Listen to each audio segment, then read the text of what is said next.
Hello everyone, in this video we're going to be looking at audio editing, which is part of Criteria C for the DAW project. We're going to look at destructive audio editing, so taking a sample from the loop library, bringing it into Logic, bouncing it in place, which is something we'll look at in a minute, and then some of the processing you can do to that audio, which is known as destructive. So in order to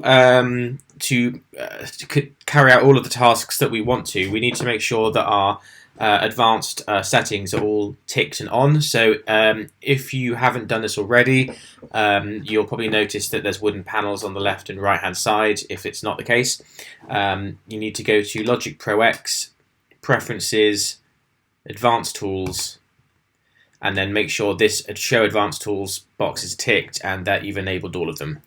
If they're not enabled, you may find that some of the features in Logic that we need to use for the audio editing don't work properly. Okay, so Logic comes with its own sound bank of samples, known as the Apple Loop Library. In Logic, on the top right-hand corner of the screen, there are four little grey boxes. The one with the loop opens up the Loop Library, and you can audition sounds just by clicking on them. Anything that's got a blue icon is audio, and anything that has a green icon, which I can't find right now, but if you see a green icon, then it means it's actually a MIDI clip. So you don't want to use that for this purpose for audio editing. So anything with like a green clip like that would be MIDI. Anything with a blue is audio. So let's just find any audio clip that we could use to manipulate. So let's try this one.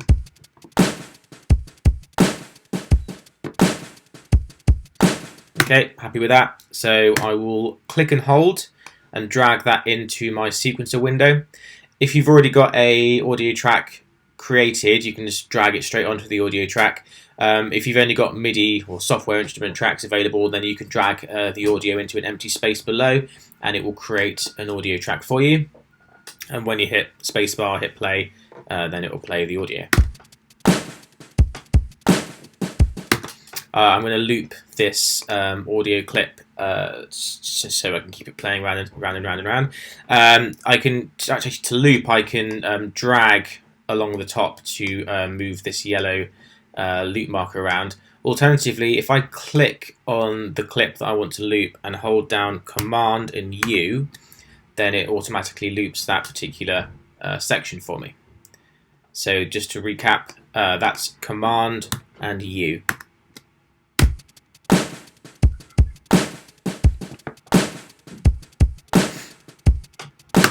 Okay, so the next thing we're going to do, in order to do any kind of destructive editing is when we do something to the audio sample that is permanent. So instead of like adding an effect where we add some reverb or some distortion, it affects the sample, it affects the sound, but it doesn't actually destruct or edit the sample itself. When we do destructive editing, we're making changes to the sample that are permanent, and you'll see the changes actually occur in the audio, in the waveform. So we can't destructively edit loops from the Apple Loop Library, so we have to do something called bounce in place, which creates a duplicate version of this audio file, which is one that we can actually edit ourselves. So I'm just going to close the Loop Library. So to bounce in place, you right click on the sample. Often bounce in place is actually sat at the very top, but if it's not at the top of this menu, then you can hover down to bounce and join in this menu here. So right click, bounce and join, and then click on bounce in place. For the moment, we're going to stick with these default settings. It's just checking how you want it to bounce in place. What it's going to do is it's going to mute. We want to mute the original audio, and that's fine. So we'll hit OK. There we go. It's muted the original audio clip, which is which is in the Apple Loops library, and it's created a new one, which is part of this project only, but not part of the Apple Loops library. And now we can do things to this audio clip without it affecting, well, we can do stuff to it, basically. Next thing we want to do is to sort of zoom in and see what's going on with the audio. So zooming in width-wise and height-wise, horizontally and vertically, we can do with these controls in the top right hand corner. So I'm just going to zoom in so we can take a look at this audio file.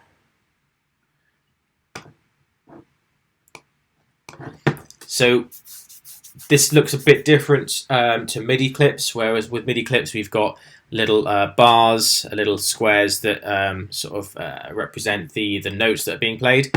With audio we get what's called a waveform. So it's a visual representation of the sound. So here we can see that along the y-axis, the height, that is the amplitude, and along our x-axis, left to right, that is essentially our frequency.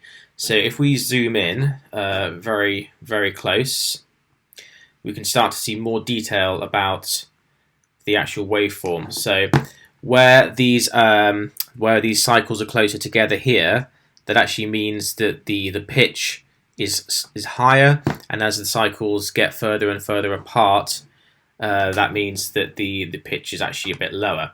So we can get an idea, we can get a picture of what the sample will sound like based on how it looks.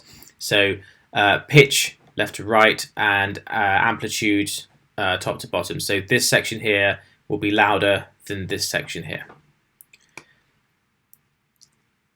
We've actually imported a drum sample, so it's fairly clear that these are drums based on the way that the waveforms have been generated. They're quite there's a clear pattern rhythmically going on in terms of where the waveforms occur.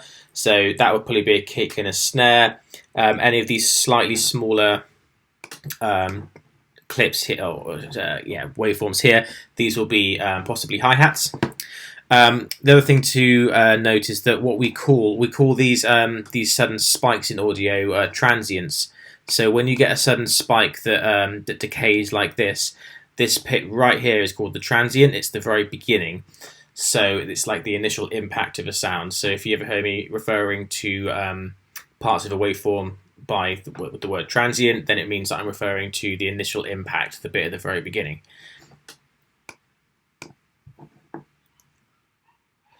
Okay, so now that we've bounced the audio in place, we're going to double click on the audio clip, which opens up the audio editor. So we can see the same clip again, just in the editor. Now, if we click on File, which is the middle of these three tabs here, we will get some additional options show up along the top, some different menus. So, things that we can do with this. We can change the amplitude of it, we can change the volume, we can change the pitch of it, we can reverse it, we can fade in and fade out, and there's a few other things that we can do as well. So, most of the editing tools that we want to mess around with are under the Functions menu. So if we click on this Functions menu, we can see some of the processes that we can apply.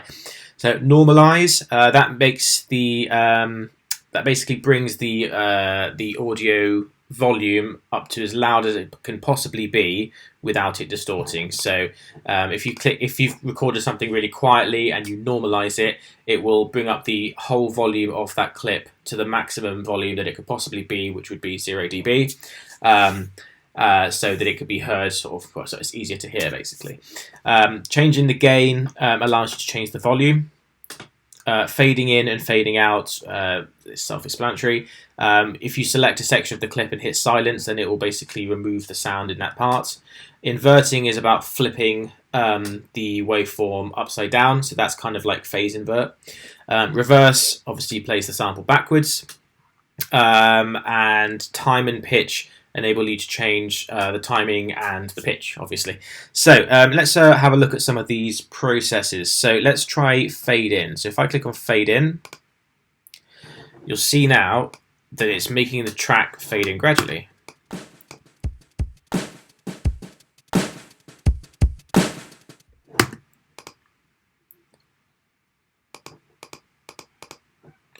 So I'm going to undo that. Let's do fade out.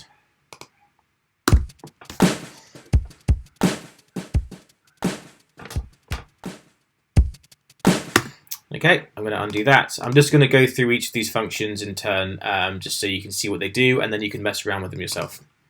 So if I were to select, let's say I didn't want this this snare drum here to play, I could select the area around the snare drum, go to Functions and Silence, and it will remove that audio for me.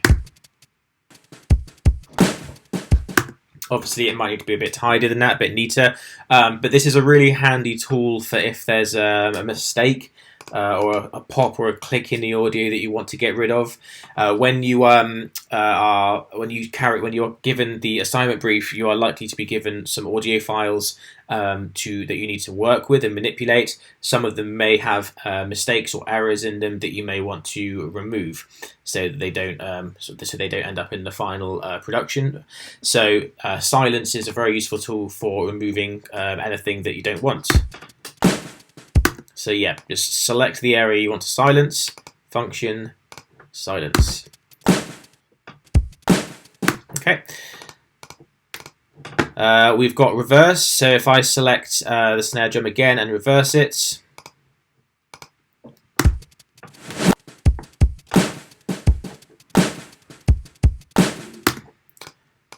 what else have we got? We can change the gain, so basically we can bring up the amount that we want the gain to be, so we could turn it up quite a lot. And you'll see that it's, because I've only selected the snare, it's only changed the gain on the snare. So you can isolate particular parts of the audio to manipulate, to destructively edit, instead of doing the whole audio clip. But obviously that sounds out of place. If I wanted to do the whole audio clip, I'll just click once to remove the selection.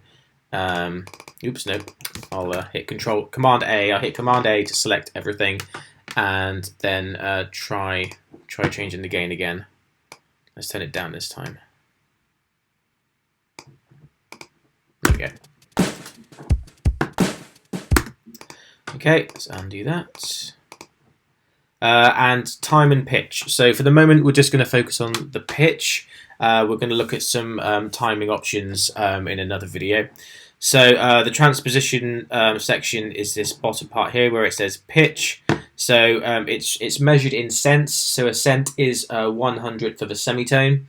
So if I turn it up only a few cents, then the actual transposition is going to be very, very small. You can preview the transposition by clicking preview, and then if you're happy with it, you can process it and basically apply that change. So here's the untransposed sound.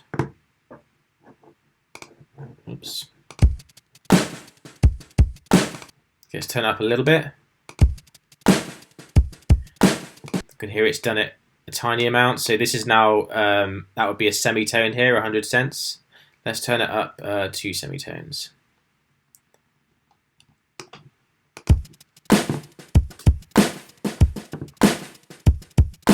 And let's turn it up an octave. So that's 12 semitones, so that would be 1,200 cent.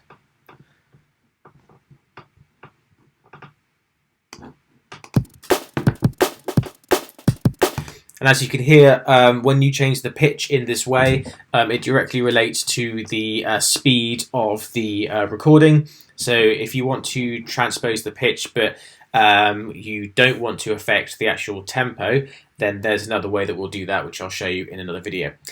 So this pitch change only works if you're going to also change the actual tempo of the piece, of the audio clip. Let's just undo this a few times. Just to recap on the whole destructive editing concept, this audio file is stored somewhere. It's stored in a folder for this project.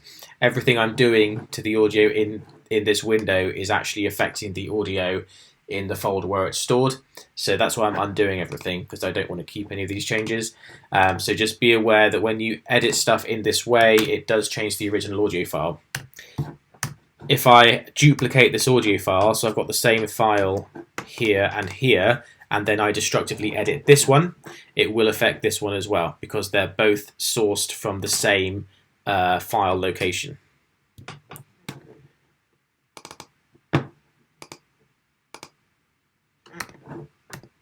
So there we go, I've done a fade in on this one, and it's also faded in on this one. So to avoid that, what you need to do, let's undo the edit.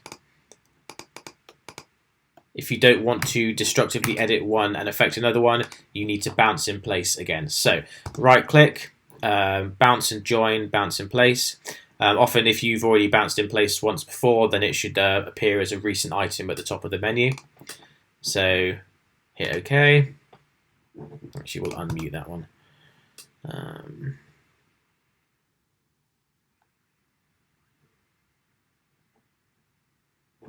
Mute off. And now if you move this one over here, you can see the file name has changed to, at the end it's added an _1. So if I now destructively edit this one hasn't been affected because it's sourced from a different audio file in the folder. So yeah, so that's what you need to be aware of when you're dealing with destructive editing. Okay, so that's it for this video. This was just an overview on getting sounds from the Apple Loops library, analyzing the waveform, understanding amplitude and pitch, and transients, and being able to go into the audio file, select File tab, and apply some functions for destructive editing. Don't forget, anything you do to the file is permanent unless you undo it in the moment that you're doing it, and it will affect any other audio files that have been duplicated in your project. Okay.